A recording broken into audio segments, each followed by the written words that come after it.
ہیکل سلیمانی اور قوم اسرائیل کا وجود۔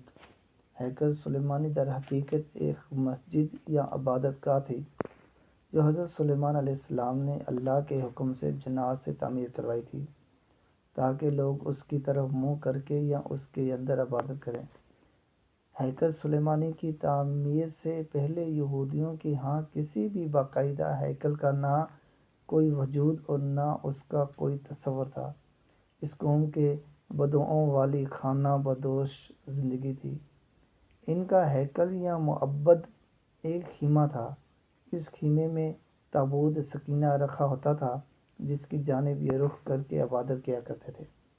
روایات کے مطابق یہ تابوت جو لکڑی سے تیار کیا گیا تھا اسے شمشاد کہتے ہیں اور اسے جنت سے حضرت آدم علیہ السلام کے پاس بھیجا گیا تھا۔ یہ تابوت نسل در نسل انبیاء سے ہوتا ہوا حضرت موسیٰ علیہ السلام تک پہنچا تھا۔ اس مقدس صندوق میں حضرت موسیٰ علیہ السلام کا عصا، منصلوہ اور دیگر انبیاء کی یادگاریں تھیں۔ یہودی اس تابوت کی برکت سے ہر مصیبت پریشانی کا حل لیا کرتے تھے۔ مختلف اقوام کے ساتھ جنگوں کے دوران اس صندوق کو لشکر کے آگے رکھا کرتے تھے۔ اس کی برکت سے دشمن پر فتح پایا کرتے تھے۔ جب حضرت داؤد علیہ السلام کو بادشاہت عطا ہوئی تو آپ نے اپنے لیے ایک باقاعدہ محل تعمیر کروایا۔ ایک دن ان کے ذہن میں خیال آیا کہ میں خود تو محل میں رہتا ہوں جبکہ میری قوم کا معبد آج بھی خیمے میں رکھا ہوتا ہے۔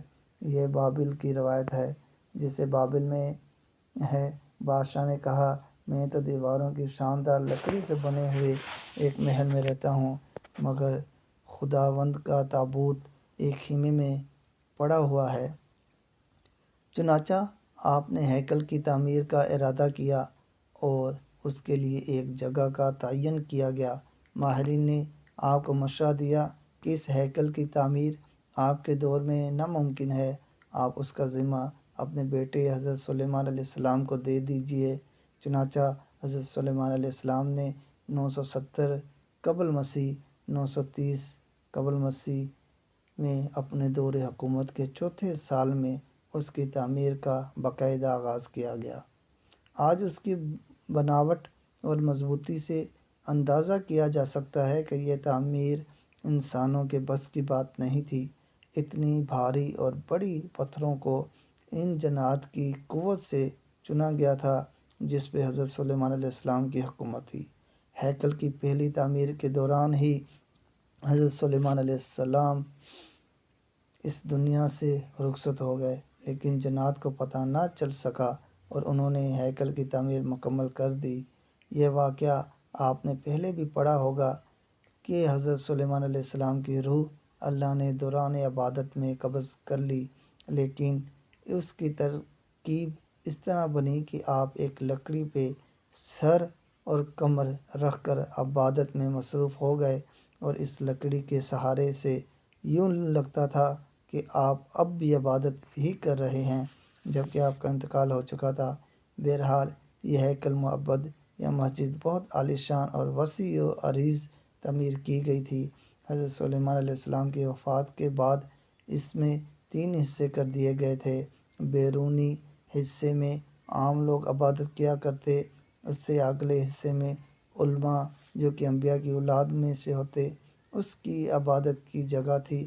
اس سے اگلا حصے میں جس سے انتہائی مقدس سمجھا جاتا تھا اس میں تابوت سکینہ رکھا گیا تھا۔ اس حصے میں کسی کو بھی داخل ہونے کی اجازت نہیں تھی سوائے سب سے بڑے عالم پیش امام کے۔ وقت گزرتا رہا، اس دوران بنی اسرائیل میں پیغمبر مبعوث ہوتے رہے۔ یہ قوم بد سے بدتر ہوتی رہی۔ یہ کسی بھی طرح اپنے گناہوں سے توبہ طائب ہونے یا ان کو ترک کرنے کے لیے تیار نہیں تھی۔ یہ ایک جانب عبادتیں کیا کرتے، دوسری جانب اللہ کے احکام کی صریح خلاف ورزی بھی کرتے رہے۔ ان کی اس دوغلی روش سے اللہ پاک ناراض ہو گیا۔ ان کے پاس ایک بہت بڑی تعداد میں انبیاء بھی بھیجے گئے لیکن یہ قوم سدھرنے کو تیار نہ تھی۔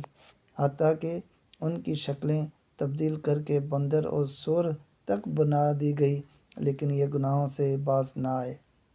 تب اللہ نے ان پر لعنت کر دی۔ 586 قبل مسیح میں بخت نصر نے ان کے ملک پر حملہ کیا، ان کا ہیکل مکمل طور پر تباہ و برباد کر دیا۔ ہیکل میں سے تابوت سکینہ نکالا، 6 لاکھ کے قریب یہودیوں کو قتل کیا، تقریباً 2 لاکھ یہودیوں کو قید کیا اور اپنے ساتھ بابل عراق لے گیا۔ شہر سے باہر یہودی غلاموں کی ایک بستی تعمیر کی جس کا نام تل ابیب رکھا گیا۔ 70 سال تک ہیکل صفحہ ہستی سے مٹا رہا۔ دوسری طرف بخت نصر نے تابوت سکینہ کی شدید بے حرمتی کی اور اس سے کہیں پھینک دیا گیا۔ اس حرکت کا عذاب اس کے ملک کو اس طرح ملا کہ سن 539 قبل مسیح میں ایران کے بادشاہ سائرس نے بابل عراق پر حملہ کر دیا اور بابل کے ولی عہد کو شکست فاش دے کر بابلی سلطنت کا مکمل خاتمہ کر دیا۔